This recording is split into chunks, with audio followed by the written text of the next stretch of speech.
diga Ebenezer. Ebenezer. Essa é uma palavra aportuguesada, né? Porque para qualquer judeu, se alguém ouvir falar isso, ele não vai entender. Mas se alguém disser Ebenezer, ele vai entender. Pedra forte. Pedra de ajuda. Olha para quem está do seu lado, diga para ele: até aqui, o Senhor tem sido Ben-Ezer. Ben-Ezer. Sobre a tua vida. Ele tem sido uma rocha de ajuda. Glória a Deus. Glória a Jesus. Glória a Deus. Glória a Deus. Os povos antigos, aquilo que estava mais acessível, que eles tinham a certeza de segurança, esse material se chamava rocha. Era um material que se achava em qualquer lugar. O deserto da Judéia, diferentemente do que a gente imagina de deserto, quando a gente pensa em deserto, pensa na África e pensa em areia. Mas o deserto da Judéia não é praticamente areia necessariamente, mas sim pedras. Pedras e mais pedras. Então era aquilo que eles mais viam. Daí porque Jesus, ele é comparado com uma rocha. Eles entendiam esse sentido.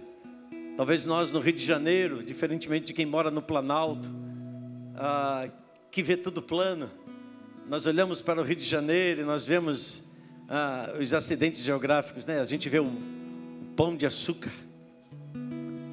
a gente vê a Pedra da Gávea e tantos outros lugares que nós vemos assim como uma rocha muito grande e que podem passar os anos, os séculos, e aquela rocha permanece ali. Aquela estrutura que transmite segurança, solidez, ela não se afasta dali. E ela se torna um referencial. Um referencial. Não apenas uma paisagem, mas um referencial de um lugar firme. Por isso que Jesus, ele é comparado com uma rocha. Ele precisa ser o nosso referencial em cada situação. Ele precisa ser o ponto de encontro onde a gente pode amarrar o nosso barco. E no dia seguinte o barco vai estar lá. Porque está preso a um lugar que é sólido, a um lugar que é firme. Por isso que Jesus, ele disse: Pedro, tu és uma rocha como eu.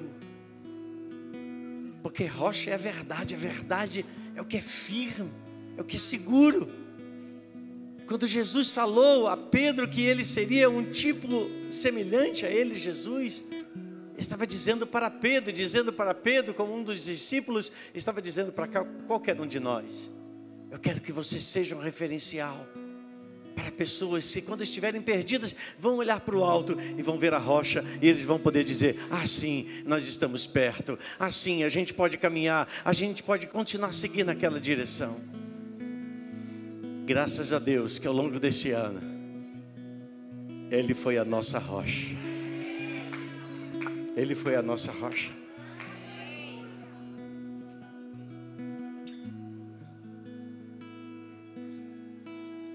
Até os navegadores sabem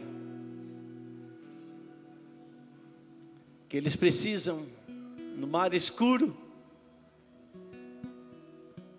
por mais que na cartografia, talvez a ponte onde tem os pontos rochosos, mas existem lá as boias sinalizadoras ou os faróis que assinalam que a embarcação, ela está próxima de um lugar que não se pode navegar, de um lugar que tem que se desviar, de um lugar que, se o barco se aproximar, a embarcação se aproximar, ela colocará em risco a integridade não apenas da embarcação, mas de todos que ali estão. O Senhor tem sido a nossa rocha, que tem nos sinalizado, que tem nos feito chegar até aqui, e a gente pode dizer: Ebenezer. O Senhor tem sido uma rocha de ajuda para a minha vida e para a sua vida. Isso tem sido verdade para você, querido? Eu estou dando a introdução dessa mensagem de hoje. E eu creio que o Espírito do Senhor vai consolidar e nos trazer a revelação do que é viver com a certeza de que sempre ao nosso lado. Diferente do que a gente imagina, a rocha é um lugar estático. Mas a palavra diz que a rocha os seguia. E essa rocha era Jesus. A rocha de onde saiu a água. Não importa o deserto. Não importa se o lugar é árido. Não importa se o ano é difícil. Se tem a rocha de onde verte a água, você sempre terá vida. E o deserto será apenas um detalhe. Põe os olhos na rocha e não no deserto. Põe os olhos na rocha. Fixe no seu referencial. E você vai ver que por mais difícil que seja, tudo é possível. Aquele que crê. Crê na rocha. Você recebe? Amém? Vamos ministrar ao Senhor a nossa gratidão com os nossos dízimos, as nossas ofertas nessa noite. Se você tem as suas ofertas, você pode trazê-la nesse momento. E nós vamos estar orando. Se você precisa de um envelope, é só levantar uma das suas mãos que alguém vai até você para lhe entregar um desses envelopes. Pode vir. Poderoso esse nome é, poderoso esse nome é, o nome de Jesus, meu Rei. Poderoso esse nome é, mais forte que tudo é. Poderoso esse nome é, nome de Jesus. Poderoso esse nome é, nome de Jesus. A morte venceste, o vento rompeste, o sepulcro vazio agora está. O céu te adora, proclama tua glória, pois ressuscitaste, vivo está. És invencível, inigualável, hoje e pra sempre reinarás. Teu é o reino, tua é a glória, acima de todos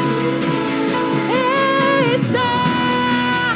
Poderoso esse nome é, poderoso esse nome é, o nome de Jesus, meu Rei. Poderoso esse nome é, mais forte que tudo é. Poderoso esse nome é, nome de Jesus. Poderoso esse nome é, nome de Jesus. Pai, que as nossas mãos permaneçam sempre estendidas sobre uma geração que olha para nós, esperando de nós direção, esperando de nós a cobertura da oração. E é o que nós fazemos nessa noite, Senhor, sobre a vida dessas crianças, onde nós as abençoamos, Pai, para que os seus corações sejam tomados pela orientação, pela instrução da Tua Palavra.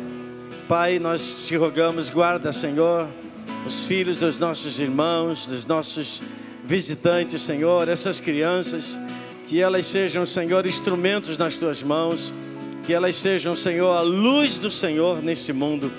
Nós as cobrimos, Senhor, nós as protegemos contra as trevas, Senhor, que dominam o presente século.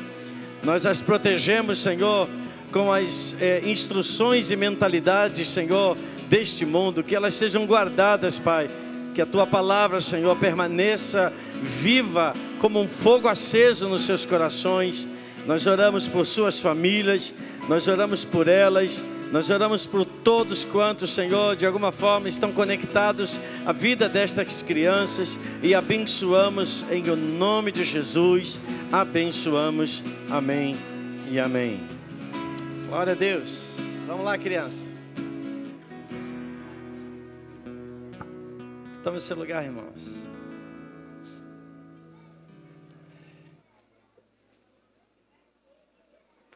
Se você, não sei, acho que eu esqueci de falar, mas se você quer ofertar, mas através do uso de cartão, tem a máquina, você pode acessar aquela sala e você vai poder fazer isso de uma forma mais tranquila.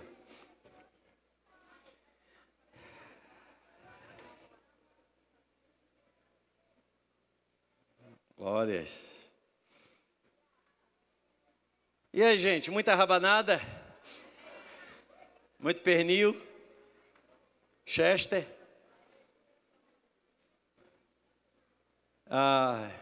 Eu não vou falar nem do bacalhau, porque está proibido, né? Disseram que no próximo ano o bacalhau será suspenso das mesas brasileiras, porque está muito caro. Né? Quem sabe o que é mulato velho? Meia dúzia aqui. Quem sabe que a coisa de 30, 40 anos atrás, acho que é mais até, isso era comida de gente muito pobre. E hoje em dia vai comer mulato velho, você vai pagar o preço do bacalhau. É muito caro e as coisas estão invertidas. Então, como a carne subiu, todo mundo correu para as carnes suínas, né? E a gente viu os preços aí muito elevados. Mas ok, está valendo, como diz o Renan, né? Que Deus tenha estado convosco, com cada um de vocês aí nesse período aí das festas de Natal, nos encontros familiares.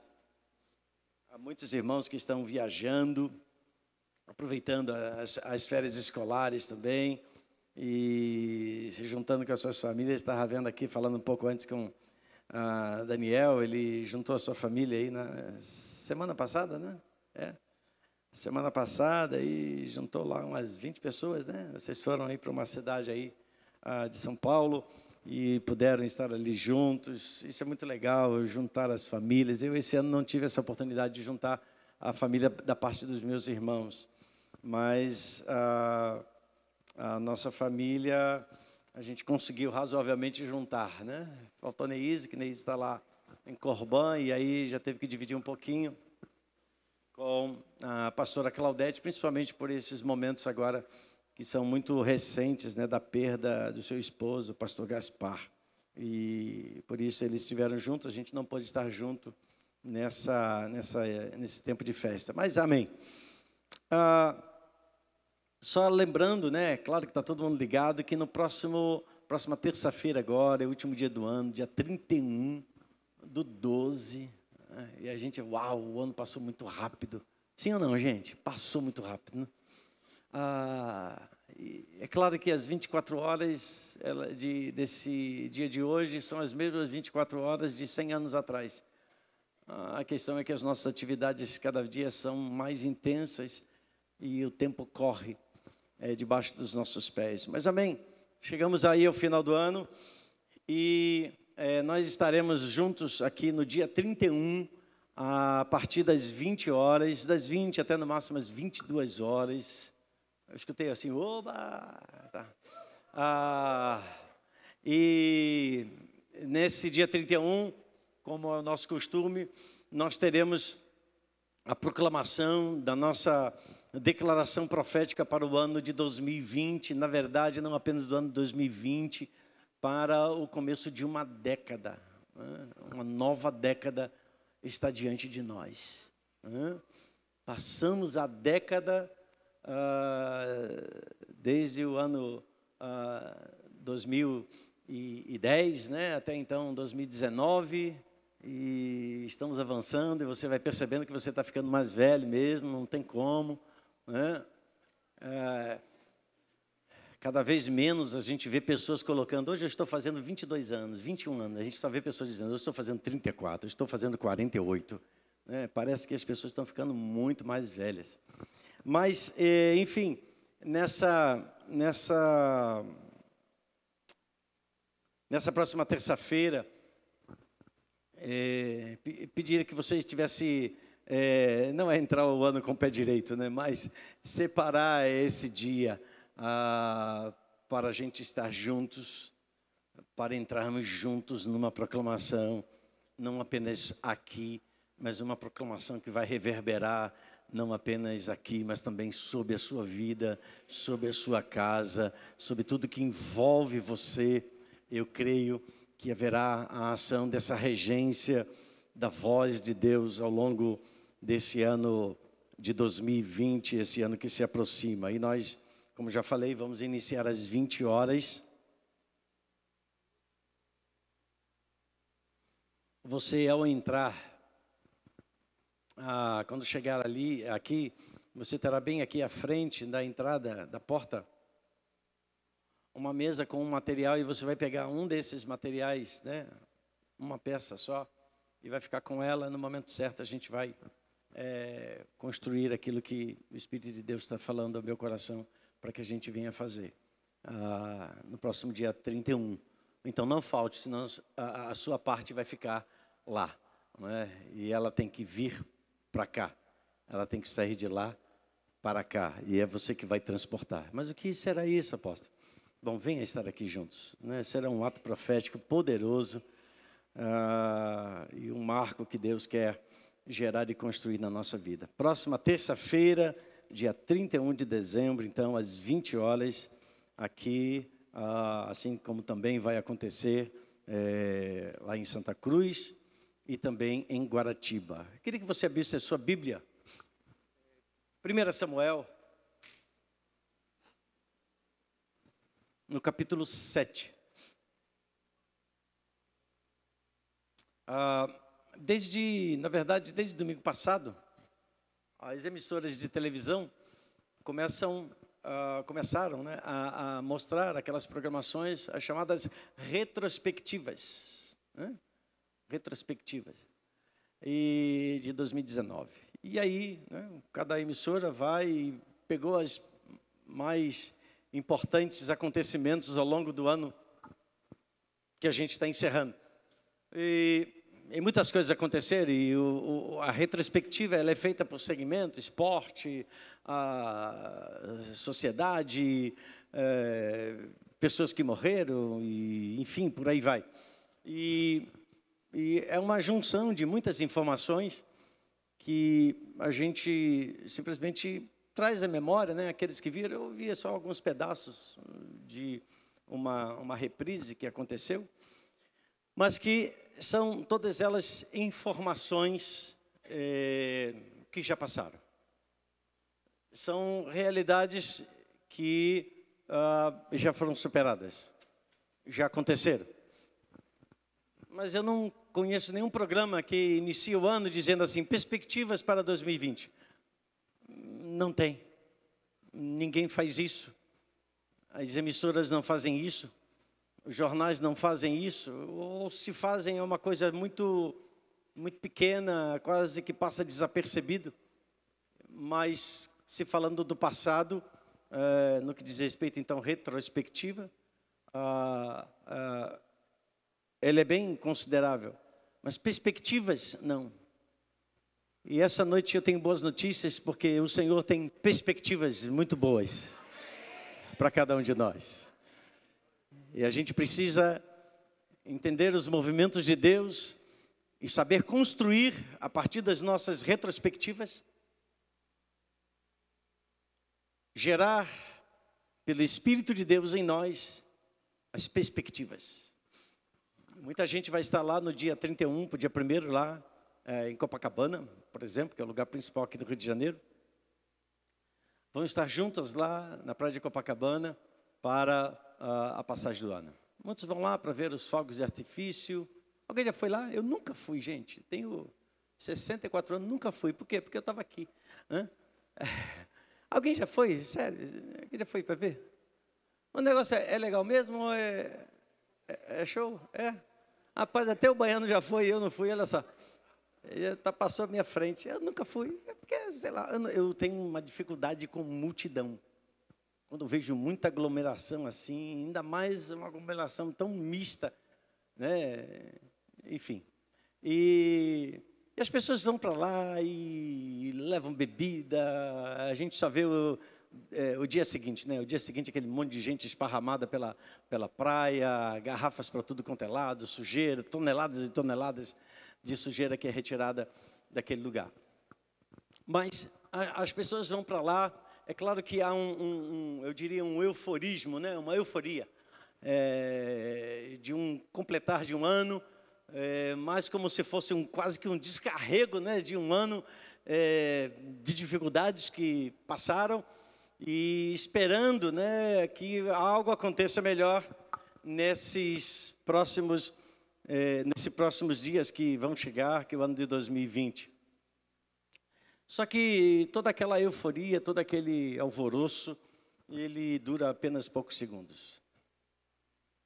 Quando passa o relógio e depois já se passou meia hora, uma hora, já não se vive tanto êxtase como se viveu uma hora antes, 10 minutos antes. Porque já entrou o novo tempo e com ele os seus próprios desafios, as suas próprias necessidades de superação.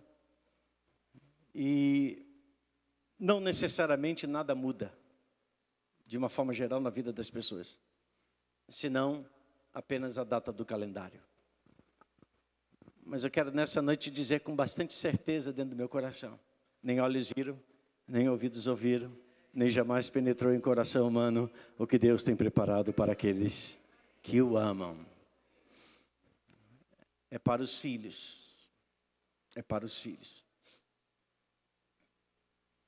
Eu tenho certeza que cada um aqui que já é pai faz bons planos para seus filhos. Algumas coisas vocês, como pais, começam até a construir e preparar para um tempo que ainda é muito mais à frente para a vida deles. Por exemplo, né, tem pais que já começam a fazer aí uma previdência privada, uma poupança, alguma coisa semelhante. E é claro que essa criança, ela não tem nem noção, ela não sabe, ela não entende nada desse tema, desse assunto. Mas quando ela vai chegando, então, na idade adulta, o pai chega e lhe revela: olha, desde que você nasceu, eu tomei essa decisão. E o filho, então, pode entrar numa universidade de qualidade, pode bancar estudos razoáveis, talvez até ir para fora do país. Mas durante o tempo da vida em que essa criança estava ainda sem esse entendimento, ela não sabia que os seus pais estavam construindo algo para eles. Nós temos um Deus que nos ama de uma forma tão grande que Ele sempre reserva coisas maravilhosas para nós como seus filhos. E quando Deus olha para nós como filhos, Deus não nos olha segundo a nossa idade biológica. Meus filhos, eles já ultrapassaram os 30 anos. Todos eles. Eles não são mais crianças, são já responsáveis. Renan, chefe de família, Neise e Ellen também, caminhando junto com seus pais, com seus maridos, suas famílias. Mas eu continuo como pai deles. Apesar deles já terem constituído uma outra família, uma outra identidade familiar, eu continuo tendo prazer de estar junto com eles. Eu continuo ainda tendo prazer de abençoá-los. Eu continuo ainda tendo prazer de ajuntar para eles. Porque esse é o caráter do Pai. Esse é o caráter de Deus em cada um de nós. É ajuntar e preparar o melhor para os seus filhos.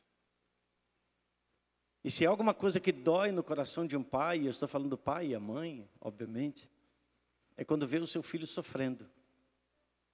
É quando vê o seu filho, talvez numa emergência hospitalar. E mais uma vez, nós como pais sabemos que tudo para, tudo perde sentido, senão o objetivo de responder àquela emergência, àquela situação. A gente cancela tudo, cancela os compromissos, porque a gente tem um foco. E o foco é manter a vida, a saúde, a estabilidade. A gente é capaz de dar a própria vida, na verdade, para o nosso filho. Se alguém não sabe nadar e vê seu filho se afogando, não vai ficar olhando, vendo seu filho se afogar. Vai entrar no mar. E alguns até dizem, vou morrer junto, mas não vou ficar aqui olhando, vendo a situação acontecer. A semana que passou, não uma relação de pai e filho, mas veja uma relação de entrega, de se expor a níveis, tamanhos de perigo, daquilo que é contrário. Muitos de nós vimos aquele rapaz que socorreu aquela criança que estava sendo atacada por um cachorro, por um pitbull.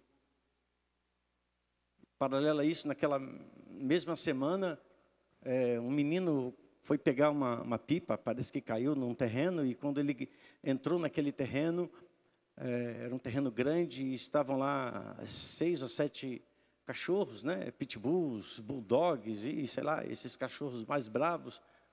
E aqueles 7 cães mataram aquela criança. Não teve como socorrer, não havia como socorrer.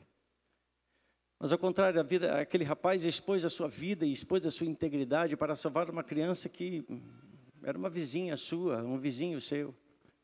E aquela criança bem pequena, não lembro a idade, mas talvez teria 4 anos.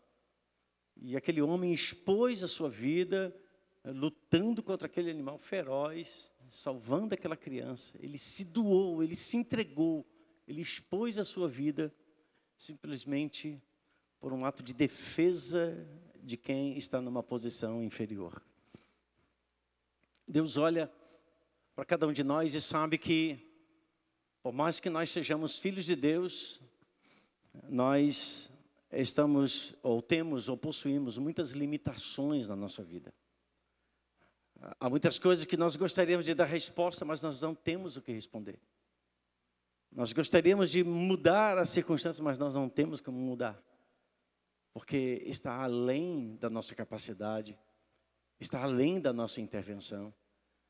Mas se qualquer um de nós tivéssemos a totalidade de autoridade, de poder para fazer mudar as circunstâncias daquelas que às vezes nós temos em consideração que são desagradáveis, eu tenho certeza que nenhum de nós pouparíamos a nossa própria integridade para que essa circunstância fosse mudada. E nós temos um Deus que não pensou 2 vezes e nos deu o seu próprio Filho Jesus, para que sofresse no nosso lugar as nossas dores, para que padecesse contra a violência dos cães que destroem o homem. E ele veio e se expôs, se colocou na frente, para que a nossa vida fosse preservada. Eu creio que 2019 não foi um ano fácil, é óbvio que não foi. Foi um ano de muita dificuldade. E eu não estou falando só da ordem econômica, não.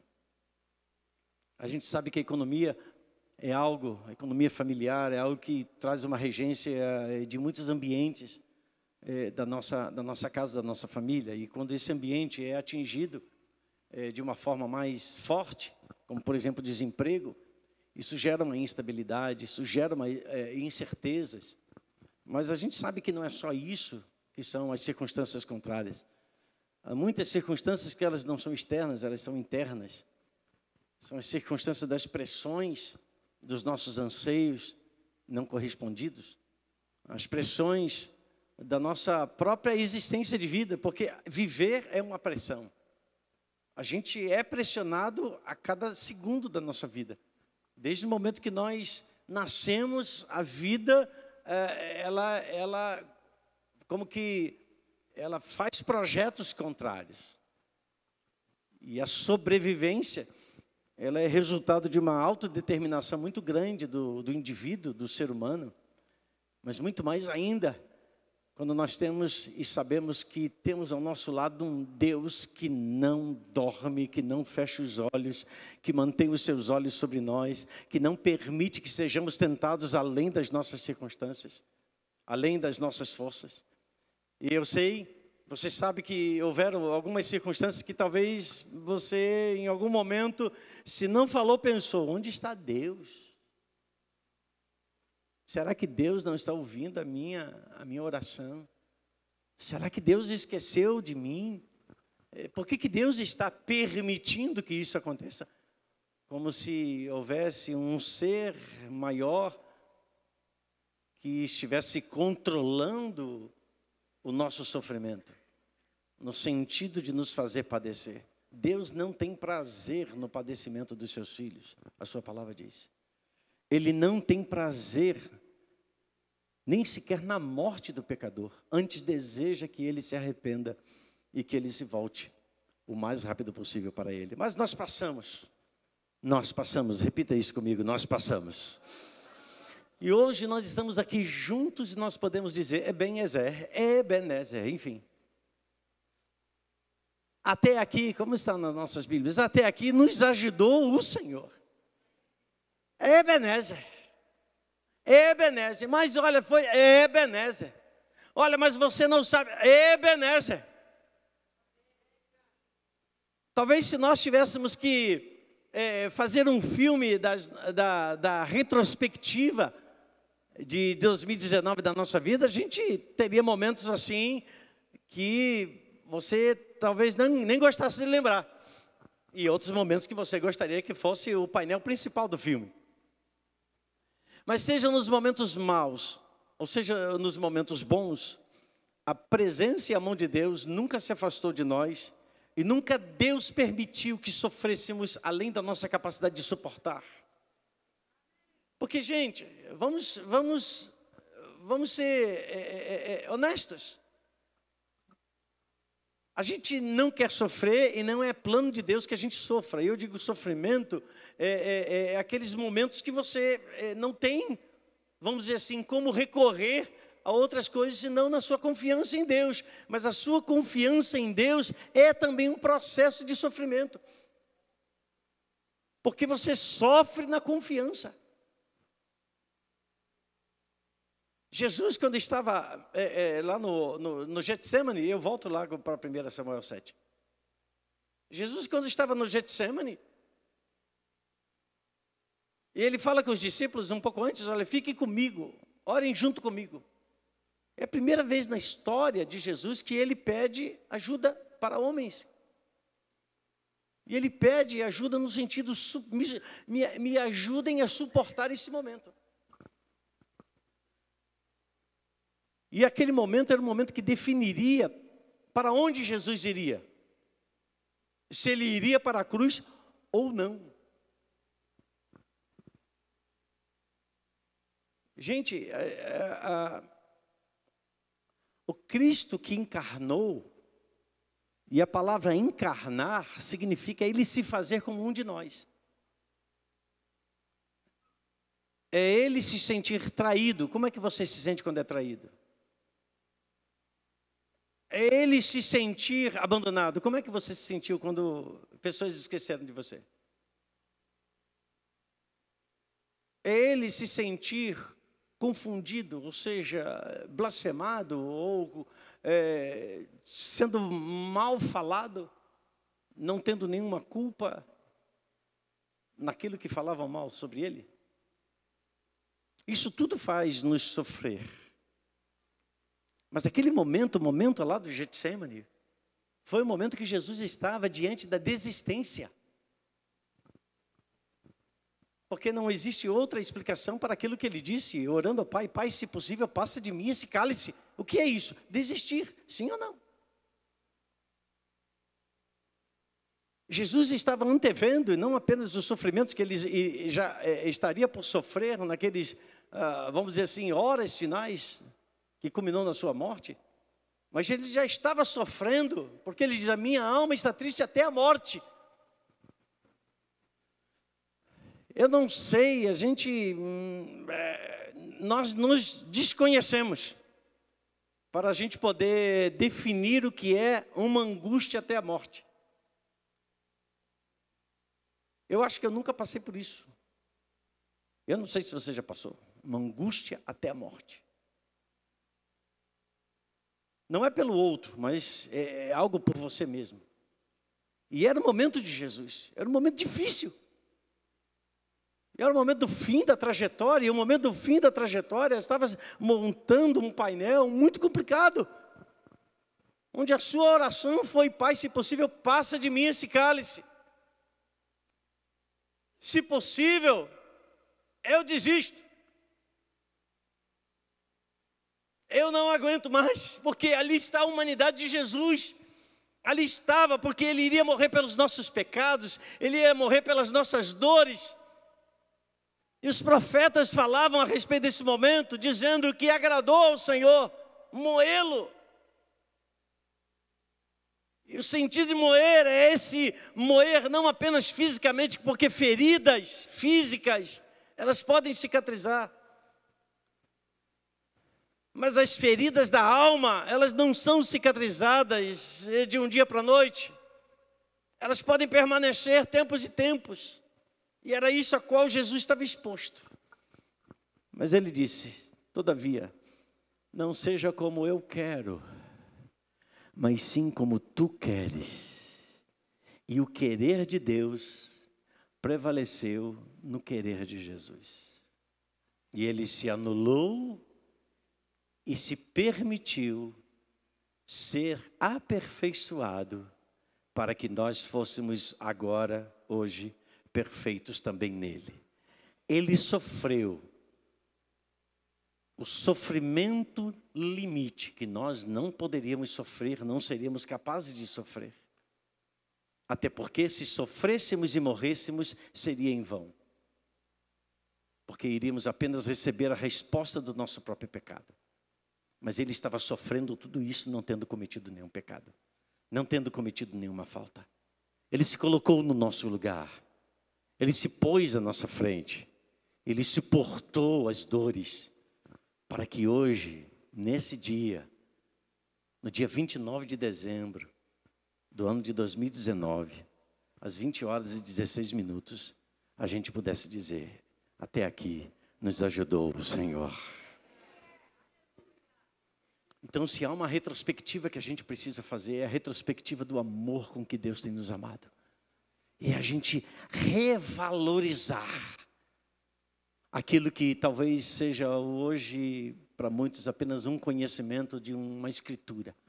Mas a gente revalorizar o ato que nos gerou, porque toda geração seria acompanhada de dor. No capítulo 7 de 1 Samuel, o texto diz que o povo de Israel estava vivendo momentos muito difíceis. E a arca permaneceu, versículo 2, em Kiriat Jearim, e a gente lembra isso aí, é um período posterior aos dias de Saul, quando a arca foi perdida, a arca foi roubada, e ela foi levada pelos filisteus, e ela permaneceu em Kiriat Jearim muito tempo, na casa de Abinadab, como você sabe, foram 20 anos. Então, durante 20 anos, aquele povo caminhou sem um referencial. Porque a arca era um referencial da presença de Deus.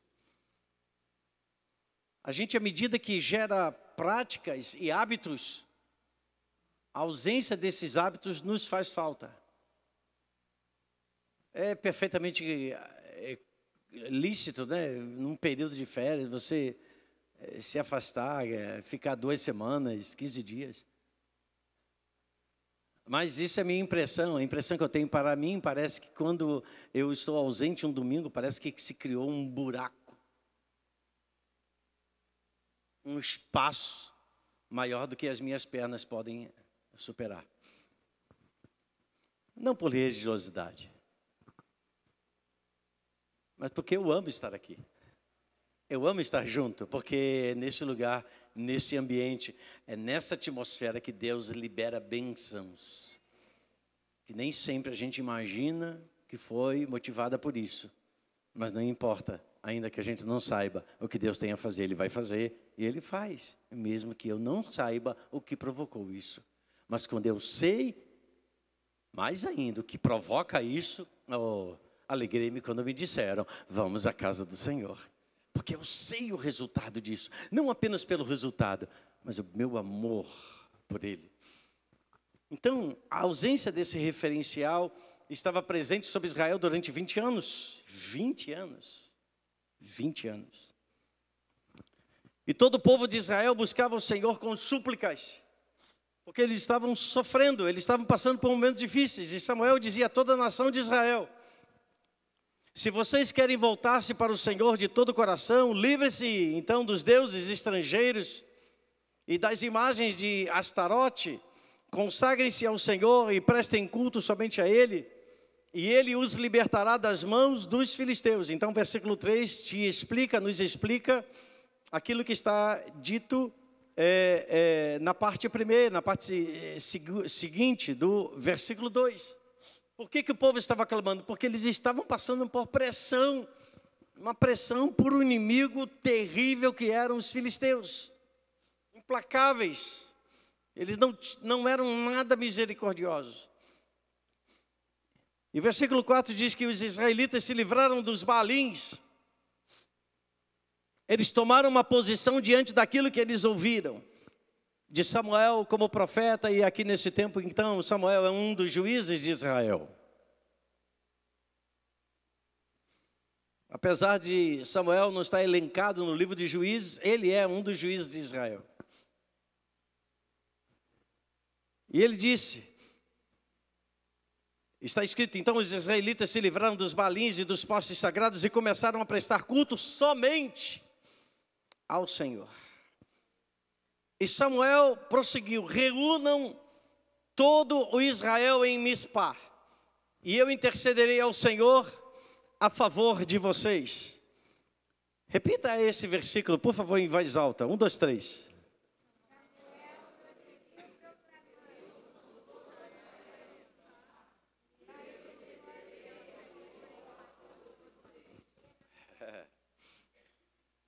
Queridos, nós estamos reunidos aqui nessa noite. Naquele dia, naquela circunstância, foi em Mispá. Mas hoje é aqui, em Terra Fértil. E quando eles se reuniram em Mispá, trouxeram água e derramaram perante o Senhor. E naquele dia, jejuaram e ali disseram: temos pecado contra o Senhor. E foi em Mispá que Samuel liderou os israelitas como juiz.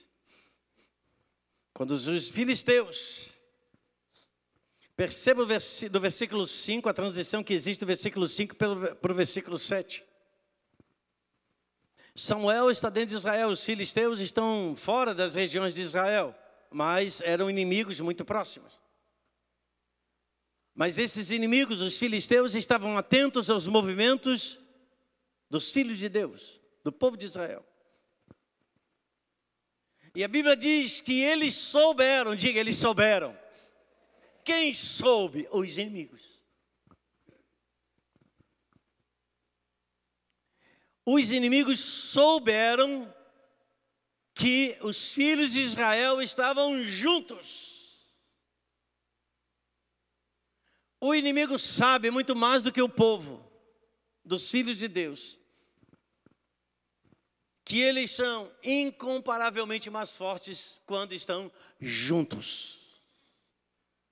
Essa é a maior estratégia do inimigo, separar. Porque veja que não há nenhuma citação, senão a perturbação que os filisteus traziam no sentido de pressionar. Mas a Bíblia diz que quando eles souberam que os israelitas estavam reunidos, ou estavam juntos, os governantes dos filisteus, e aí estamos falando dos principados, a figura, as realidades espirituais, saíram para atacá-los. Saíram para atacá-los por quê? Porque eles estavam juntos. É como se os filisteus estivessem dizendo assim: bom, enquanto eles estão passando por pressão, mas cada um está no seu canto, eles vão continuar com essas pressões e eles vão continuar padecendo os seus sofrimentos. Mas quando eles souberam que eles haviam se ajuntado, Queridos, a Bíblia diz que eles estavam há 20 anos sob opressão dos filisteus. Então, há 20 anos que não havia em Israel uma convocação para estar junto. E, consequentemente, as pressões estavam cada vez maiores. Mas, apóstolo, qual é o valor que está presente em estar junto? Não necessariamente quando eu estou junto, aquilo que eu estou passando é do conhecimento daquele que está do meu lado. Mas quando nós estamos juntos, Deus não nos olha na nossa individualidade, ainda que Ele nos conheça a nossa individualidade. Mas Deus atua na nossa coletividade em meio à nossa individualidade. Por isso que a palavra diz que no meio dos louvores do seu povo, Deus habita. Ó, quão bom e quão suave é que os irmãos vivam juntos, unidos, porque aí, nessa atmosfera, nesse ambiente, Ele determina a sua bênção. Então essa é a razão pelas quais muitas vezes os nossos sofrimentos são prolongados. Porque na hora do sofrimento, normalmente as pessoas se isolam. Porque elas não querem mostrar a sua face sofrida. Elas querem se preservar, mas na verdade estão se expondo mais ainda. Talvez se preservem no que diz respeito ao outro, mas ficam mais expostas do que diz respeito à atmosfera espiritual, que vai pressionando-as cada vez mais.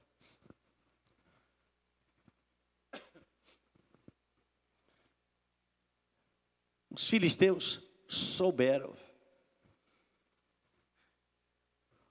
Os filisteus estão sabendo que nós estamos juntos aqui agora.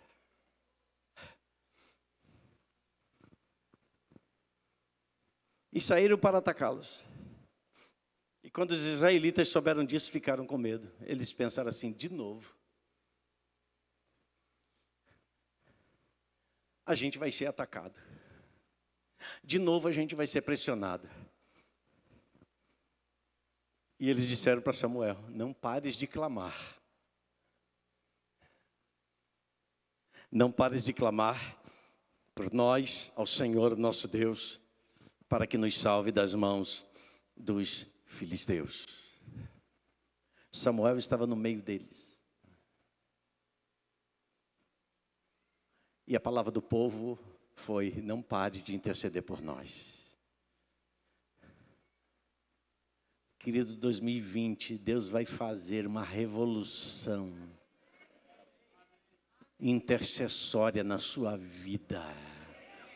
Sabe o que significa paixão pela oração?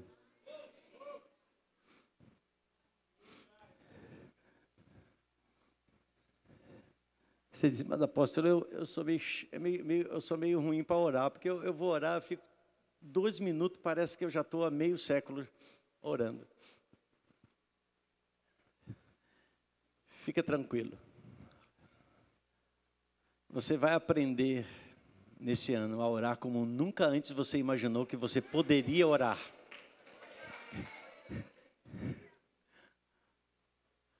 Porque a palavra de Deus diz assim para a gente, isso aqui é um povo que está debaixo de pressão, debaixo de sofrimento.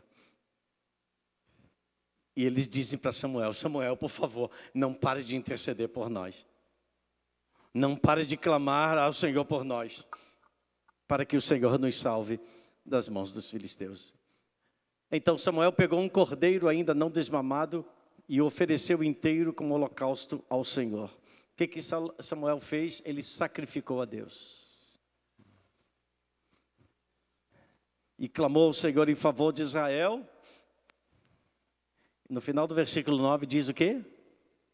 E Deus respondeu. Aleluia. Oi, eu estou falando para você não sobre retrospectiva, estou falando sobre perspectivas. Diga uma nova vida de oração. Uma nova vida de adoração.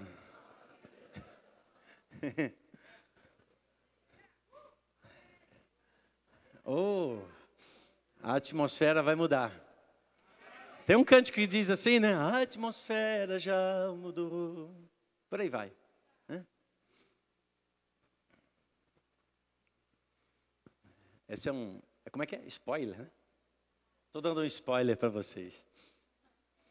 E o texto diz... Versículo 10. Por favor, leia junto aí. Versículo 10. 1, 2, 3.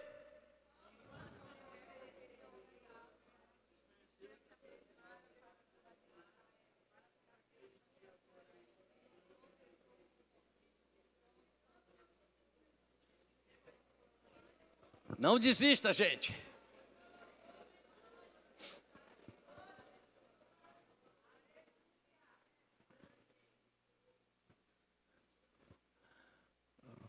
Vamos fazer interpretação de texto.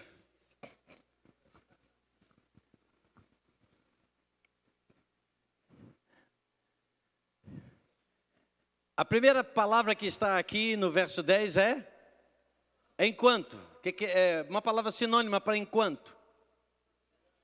Durante. Hã?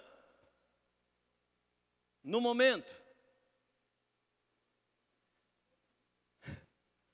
Enquanto Samuel oferecia o holocausto, o que aconteceu? Gente, quando nós nos reunimos, nós despertamos a atenção das trevas. Quando nós adoramos e buscamos a face do Senhor, eles se aproximam. Mas em meio a essa atmosfera, de estarmos juntos, de estarmos clamando, de estarmos adorando juntos, o que aconteceu? Houve o Senhor naquele dia, diga, neste ano, diga em 2020, o Senhor trovejou com fortíssimo estrondo contra os filisteus. Gente, isso é um milagre. Espera aí, calma. Os filisteus se aproximaram. O que é se aproximar? Palavra sinônima. Está perto. Então, se eu me aproximo, fico mais perto de você, Júnior. Nós passamos a ser testemunhas audíveis e visíveis de tudo aquilo que está acontecendo ao nosso redor. Então, estamos juntos. Aquilo que você está vendo, eu estou vendo, porque estamos juntos olhando para a mesma direção. Estamos com os nossos ouvidos ouvindo a mesma coisa. Mas a Bíblia diz que o Senhor trovejou. Olha para a Bíblia, ou então olha para a tela, né, agora. O Senhor trovejou com um fortíssimo estrondo contra quem? Para você será música.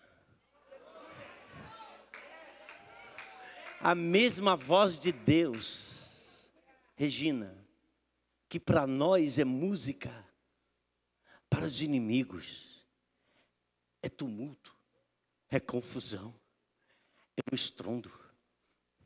Queridos, eu não sei, mas a gente já viu o que é estar próximo de um lugar onde um trovão não cai, né? Trovão é lá em cima, né? É o som, né? Mas quando faz aquele barulho, meu Deus do céu. A gente não tem nada para dizer, a gente diz, o sangue de Jesus tem poder.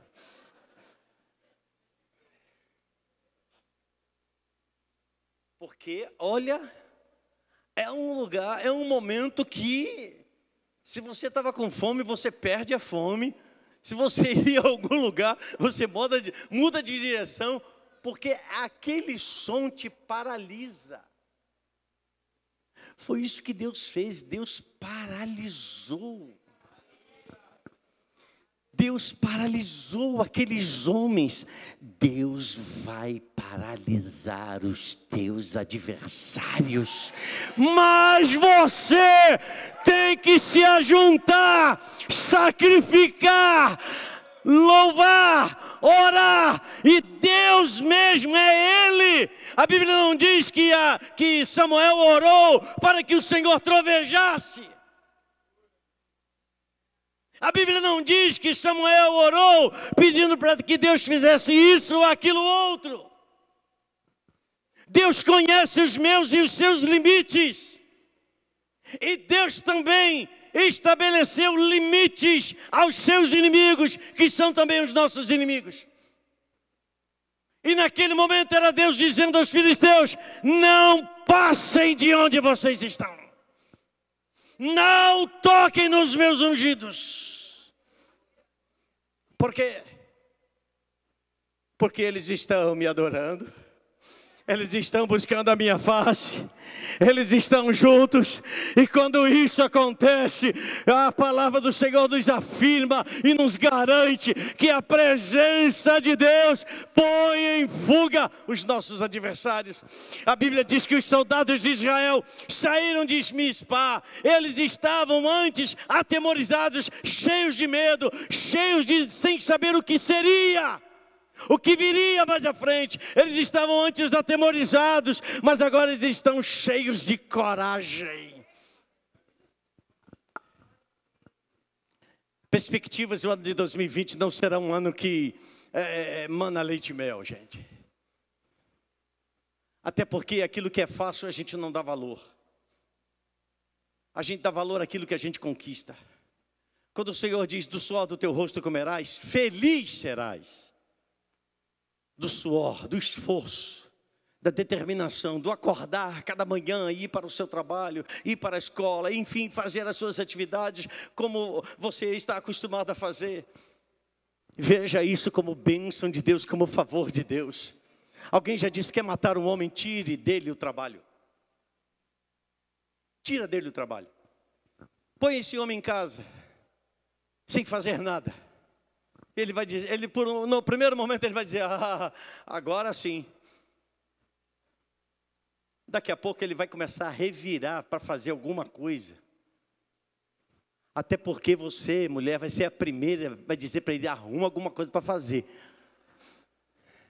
Porque você está enchendo a minha paciência. A palavra diz que eles se encheram de força. E eles saíram, perseguiram aos seus inimigos e os destruíram. Então Samuel pegou uma pedra e a ergueu entre Mispá e Sem, e deu-lhe o nome Eben-Ezer.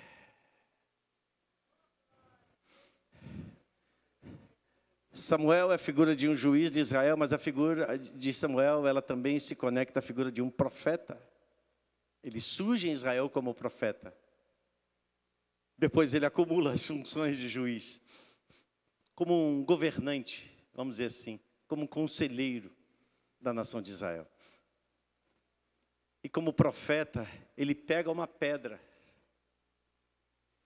Para nós não tem muito sentido essas manifestações, como acontecem em muitos momentos, em muitas histórias, de muitos personagens da Bíblia, que diante da ação de Deus na sua vida, eles pegam uma pedra e ali eles constroem um altar, ali eles estabelecem um memorial. Eu falei no início, quando estávamos aqui ainda no momento da oferta, que esse era o momento onde o povo, olhando para aquela rocha, para aquela pedra, e veja, não era um rochedo, era uma pedra que Samuel pegou e a levantou. Então não era algo que era impossível que ele sustentasse de peso. Ele pega aquela pedra e coloca em um lugar, diga um lugar.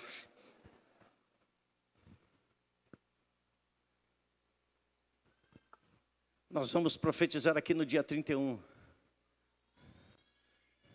E nós vamos colocar a pedra no lugar. Porque ali estava a figura de um profeta dizendo para as suas gerações: aqui está o sinal.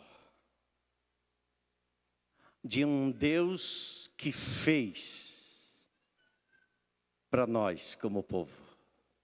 De um Deus que fez no passado, de um Deus que é presente hoje, por isso até aqui. Mas aquela pedra apontava também para as gerações futuras.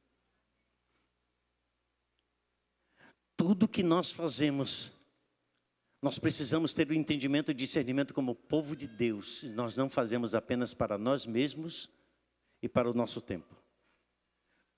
Aquilo que a gente faz, por menos que a gente pense ou considere sobre isso, a gente está fazendo para a nossa geração, mas a gente está conectando também as nossas gerações a esses atos. Daí porque cada vez mais os nossos atos precisam ser atos de justiça.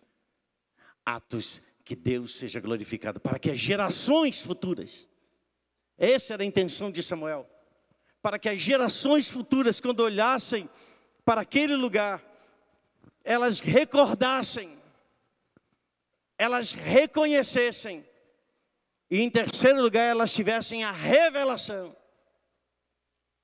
recordar a lembrança do que Deus fez, reconhecer, Deus tem sido o nosso socorro. E finalmente, ter a revelação desse Deus que está presente conosco. Então, o Deus que interviu lá no passado, é o Deus que está presente conosco hoje. É o Deus que continuará atuando nas nossas gerações. Se você crê nisso, chama isso para a sua geração e diga: assim será. Diga: assim como Deus tem intervido na minha geração, assim como Deus tem gerado e construído na minha vida, assim será sobre as minhas gerações. E o que Samuel faz? Ele pega aquela pedra, ele não coloca uma placa, é uma pedra, gente. É algo muito semelhante a outras pedras que estavam naquele lugar. Guarde isso, deserto na Judeia. Não é deserto de montanhas de areia, mas deserto de pedras, de rochas, para tudo quanto é lado. Por isso que a palavra diz que quando caminhares não tropeçarás. Ninguém tropeça necessariamente na areia, porque a areia é plana. Mas se tropeça em pedra, porque o chão é carregado de pedra. Então pegar e fazer e colocar memorial de pedra num lugar cheio de pedra, parece um lugar, uma atitude muito sem muito sentido. Porque qual é a diferença dessa pedra em relação a tantas outras pedras? A questão não é a pedra, a questão é o reconhecimento daquilo que Deus tem sido para a sua vida. Não importa o lugar, o que importa mais acima de tudo é que você gere e construa uma referência dentro de você. Aquilo que sou, aquilo que eu tenho, pertence ao Senhor, e eu reconheço ao Senhor em todos os meus caminhos. Eu reconheço o Senhor em todos os meus dias, nos dias onde tudo foi favorável, nos dias onde nada foi favorável. Porque nos dias onde nem sempre as coisas foram favoráveis, a pedra não saiu do lugar. A referência é que Cristo não deixou de existir, está ali.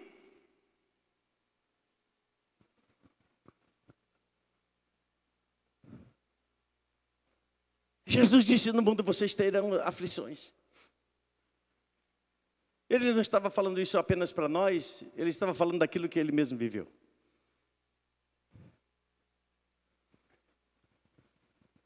Mas ele disse: tenham bom ânimo.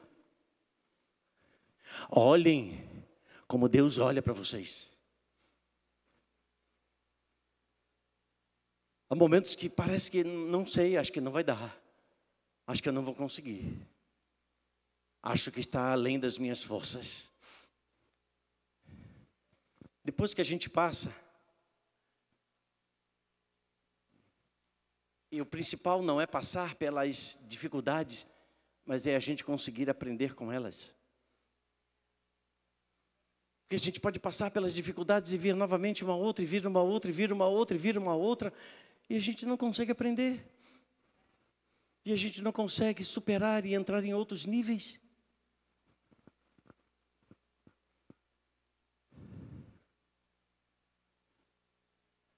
Naquele momento, foi um momento que Samuel estava dizendo: aqui está um marco para vocês, para que vocês lembrem. Quando vocês olharem para a rocha, vocês vão lembrar-se de um Deus que está sempre com vocês.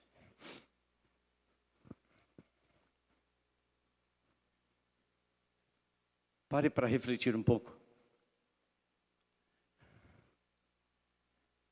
Em meio a tantas pedras, repito, mais uma pedra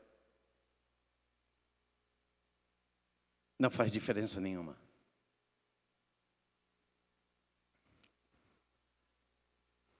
A Bíblia diz que o povo de Israel, quando sai do Egito, eles caminham pelo deserto. Deserto de pedras, novamente, digo.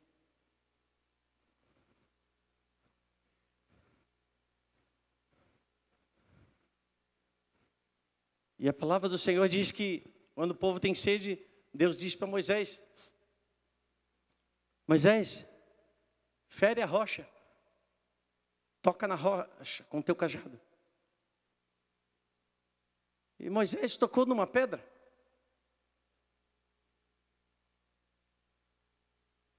Moisés tocou num lugar que ele não sabia o que iria acontecer. Mas ele estava construindo ali um memorial sem que ele soubesse. Simplesmente pela obediência a Deus. Ele tocou na rocha e a rocha verteu sangue, verteu água. Se tornou uma fonte. O que era apenas uma rocha se transformou numa fonte. O que não era se tornou. O que era comum se tornou incomum. Não subestima Deus no que Ele pode fazer na sua vida. Invariavelmente Deus vai pegar as coisas mais comuns, as coisas que menos nos chamam a atenção, para fazer delas as nossas maiores experiências. Então preste atenção no que acontece ao seu redor. Tenha um olhar criterioso, não julgador, criterioso. Tem um olhar adocicado. Tem um olhar pacífico. E o Senhor vai abrir os olhos do entendimento, para que você veja além daquilo que é natural. A Bíblia diz que eles continuam pelo caminho. Eles continuam pelo deserto. E novamente, mais à frente, veja, já não estava mais naquele lugar. Já não tinha mais aquela referência daquela fonte. Aquela fonte ficou no passado, eles continuaram a seguir para frente. Aquela rocha ficou lá atrás, aquele memorial ficou lá atrás. Eles continuaram a avançar, mas novamente eles tiveram sede. E quando eles tiveram sede, mais uma vez, Deus ouve não apenas o clamor, mas a murmuração daquele povo. Mas Deus, na sua misericórdia, diz a Moisés: Moisés, fala à rocha.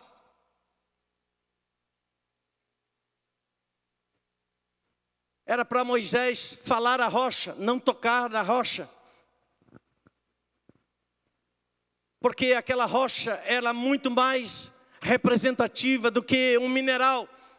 Aquela rocha prefigurava Cristo e Cristo seria ferido uma única vez. Mas o que faz Moisés? Moisés fere a rocha. Ele fere a rocha pela segunda vez.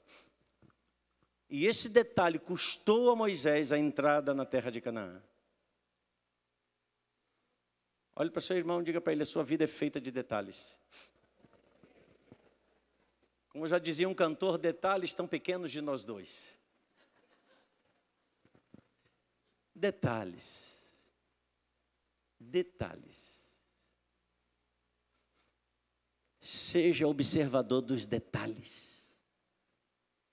Você é um ser espiritual, não tem mais nada na sua vida que seja meramente de ordem natural. Aprenda a fazer um olhar espiritual para todas as coisas. E Deus falou para Moisés, Moisés fala a rocha, Moisés, ok, eu vou fazer como eu já aprendi no passado. Não, a sua experiência de 2019 ficou em 2019, Deus tem novas experiências para você em 2020. Escute uma coisa, não tem déjà vu ou déjà vu, sei lá como é que chama a pronúncia.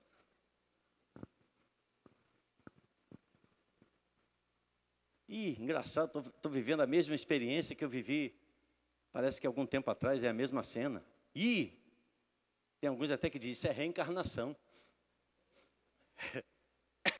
Quando o homem não entende as coisas, normalmente ele lança para o mundo das trevas como sendo a explicação da realidade.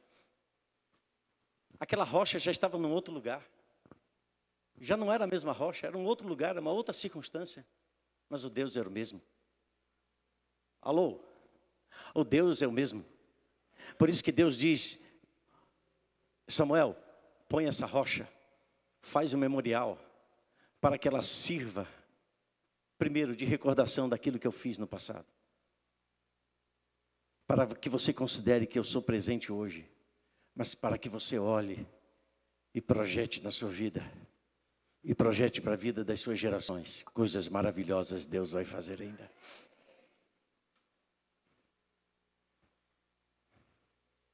E Paulo vai explicar depois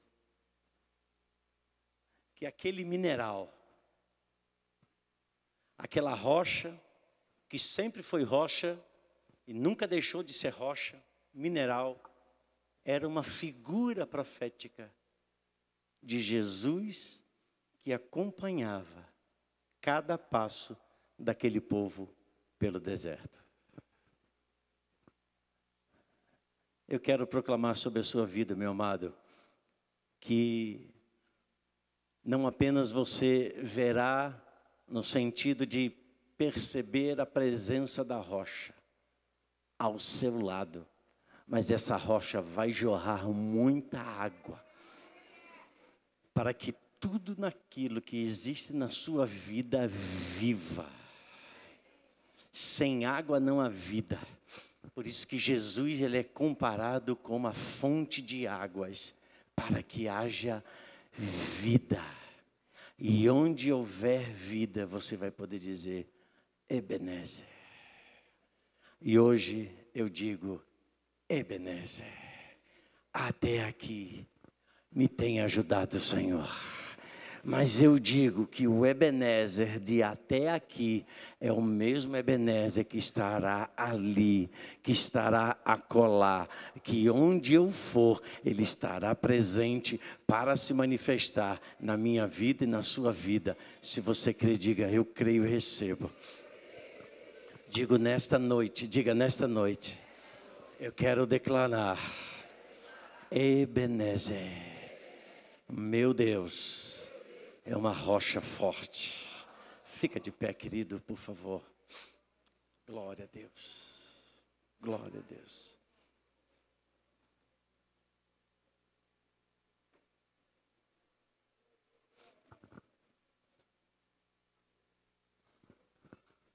Não sei se você conhece Nino, talvez não.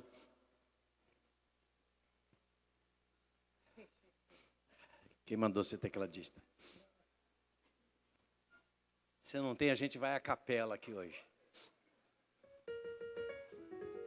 Quem conhece esse? Jesus, a rocha eterna, a pedra angular. Quem conhece? 2, 3. Vocês vão aprender então hoje, viu? Conhece, Nino? Claro que eu sabia que você não conhecia.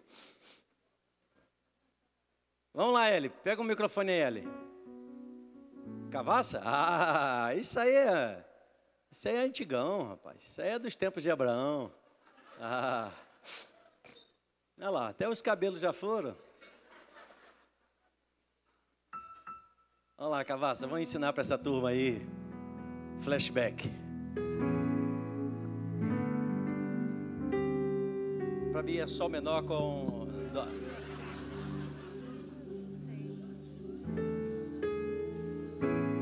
Só canta quem sabe. Quem não sabe, adora.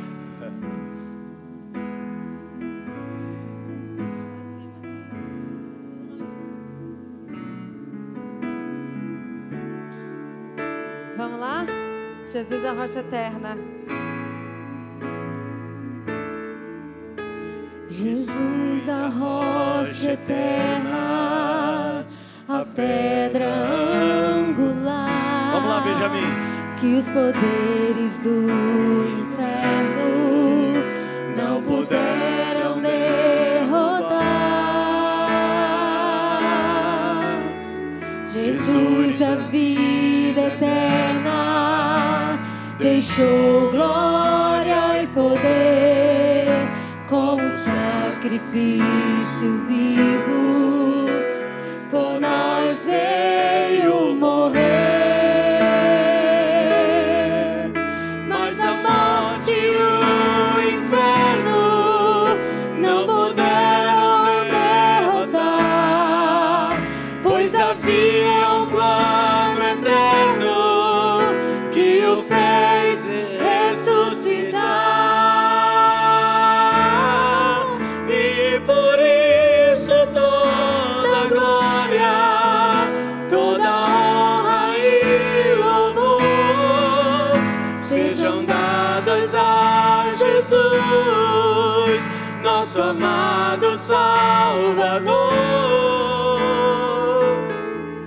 E por isso toda glória, toda honra e louvor sejam dadas a Jesus, nosso amado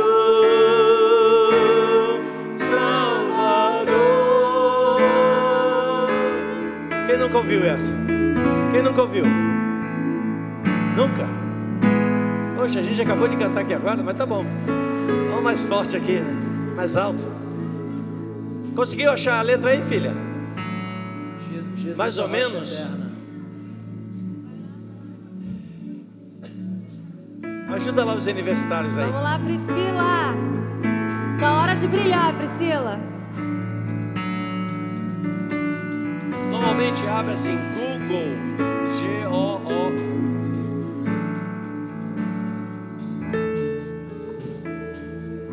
Vamos lá. Jesus, a rocha eterna, A pedra angular, a pedra angular, que os poderes do que inferno os poderes do não puderam inferno derrotar. não puderam derrotar.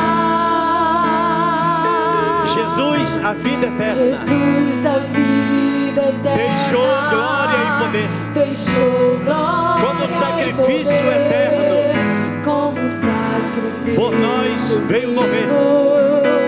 por nós veio morrer. Mas a morte e o inferno não puderam derrotar, pois havia um plano eterno que o fez ressuscitar.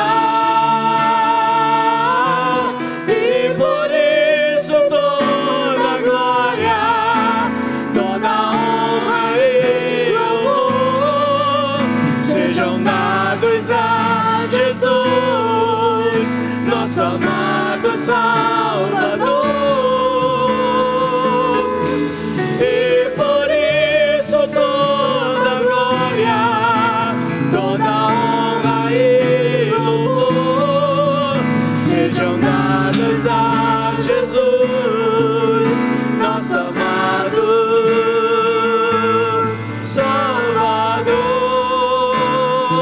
Salvador. Aleluia, aleluia. A rocha eterna, a rocha eterna, a rocha eterna. Em todo momento você poderá dizer Ebenezer, porque a rocha eterna sempre estará ali com você, sempre estará ali na sua vida. sempre estará ali na sua família, Jorge, sempre estará em cada circunstância, sempre estará em cada momento. A rocha eterna, põe os olhos nela, não desvie os olhos para ela, mantenha o seu foco em Deus, espere em Deus, porque você ainda o louvará. Confia no Senhor, faze o bem e Ele te ajudará. Amém. Só as mulheres agora, vamos lá, 1, 2, 3. Jesus, a rocha eterna, a pedra angular, que os poderes do inferno não puderam derrubar. Os homens agora. Jesus, a vida eterna, deixou glória e poder, como sacrifício vivo, por nós veio morrer. Juntos. Mas a morte e o inferno não puderam derrotar. Oh, olhe para 2020.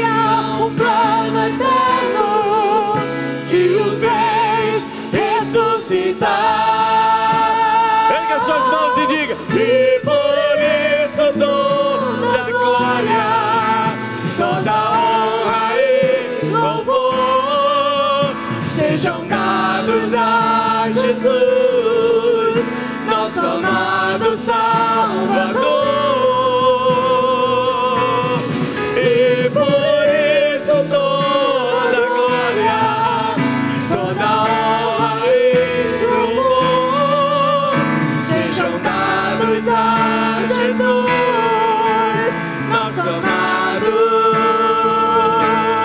Salvador. E por isso toda glória, e por isso. E por isso toda glória, toda honra e louvor Sejam dados a Jesus, nosso amado Salvador.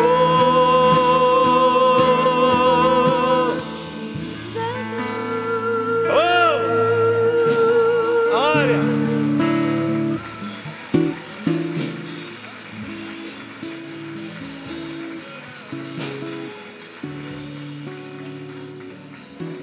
Eles se ajuntaram em Mispa.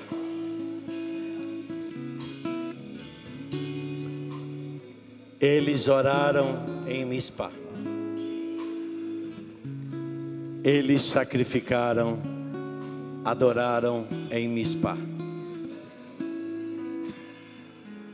Deus interviu e trouxe livramento em Mispa. Mispa será a minha e a sua experiência em 2020. A experiência de um Deus que intervém. A experiência de um Deus que confunde os nossos adversários. A referência de um Deus que está sempre conosco. De que a cada dia você poderá dizer: Ebenezer, até aqui me tem ajudado o Senhor. Quantos creem nisso? Diga: assim será com a minha vida. Diga: assim será com a minha casa. Assim será com a minha descendência.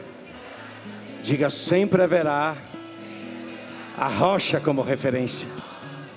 Em nome de Jesus. Aleluia. Vamos orar. Vou pedir ao Júnior que esteja orando. Pai, nós te agradecemos por essa noite, Senhor. Entendemos que a Tua palavra é viva e tem poder sobrenatural nas nossas vidas. Te agradecemos porque estamos reunidos aqui, Senhor, e aprendemos uns com os outros e desenvolvemos o amor do Senhor uns com os outros. Eu quero te agradecer porque a minha família está aqui hoje. Obrigado, Jesus. Obrigado por tudo, por tudo. Obrigado pelas coisas que eu nem sei ainda que vou agradecer. Obrigado, Jesus. Obrigado pelas que eu nem me lembro. Obrigado, Jesus, pelo melhor ano da minha vida, Senhor. Por viver muito mais do que eu imaginava viver. Por ter, por conseguir, por conquistar coisas que eu jamais imaginei vencer. Obrigado por meus irmãos, Senhor, que foram suporte, que foram sustento enquanto eu estava distante da minha família, Senhor. Obrigado, Jesus. Mãe, ai, esses são o meu povo. Foi eles que me guardaram aqui enquanto eu estava distante de vocês. E família, eles são a minha família.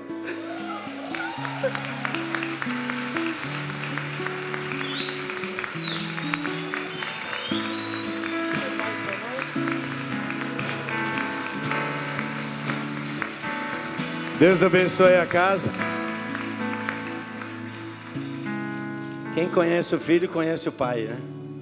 Eu conheço o filho, posso imaginar quem são vocês também. Amém. E que o Senhor os abençoe e os guarde.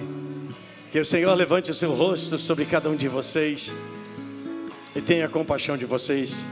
Que o Senhor levante o seu rosto sobre a tua vida e o Senhor te guarde e te preserve na tua entrada e na tua saída, desde agora e pelos séculos eternos. Seja abençoada. A rocha sempre está ao seu lado.